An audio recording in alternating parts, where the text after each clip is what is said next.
জয় রামকৃষ্ণ। আমি আজকে আপনাদের একটা কথা বলবো যে আমাদের হিন্দু সনাতন ধর্মে একটা কথা আছে, অতিথি দেব ভব।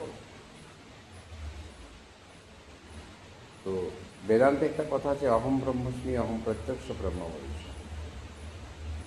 আমার সামনে যিনি আছেন তিনি ব্রহ্মের স্বরূপ, আর আমিও নিজের একজন ব্রহ্মের স্বরূপ। ভগবান আমাদেরকে এমন কোনো দিব্য জ্যোতি দেননি যে আমি কোনো মানুষকে বিচার করতে পারব।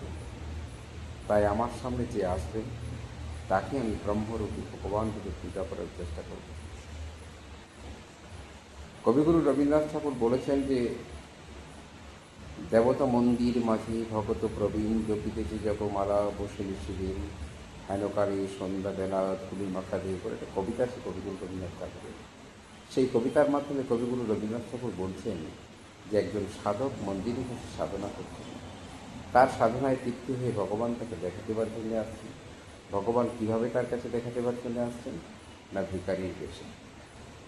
তখন সেই সাধক তাকে বলছেন যে যারে যারে অপবিত্র দূর হয়ে যায়, তাকে অপবিত্র বলে দূর দূর করে তাড়িয়ে দিয়েছে। তখন ভগবান তার স্বরূপ দিয়ে তাকে দেখা দিয়ে করে বলছেন যে আমি তোর সাধনায় তৃপ্তি হয়ে তোকে দেখা দেবার জন্য এসেছিলাম, আর তুই আজ আমাকে ধরে রাখতে পারবি না। ভগবান সেখান থেকে বিদায় নিচ্ছে। তাই আপনার কাছে যে মানুষই আসুক না কেন, সে ভিখারি হোক আর যেই হোক, তাকে আপনি ভগবান রূপে পূজা করার চেষ্টা করবেন। দেখবেন ঈশ্বর একদিন আপনার সম্মুখে দাঁড়িয়ে আপনার সাথে কথা বলবেন। জয় শ্রীরাম।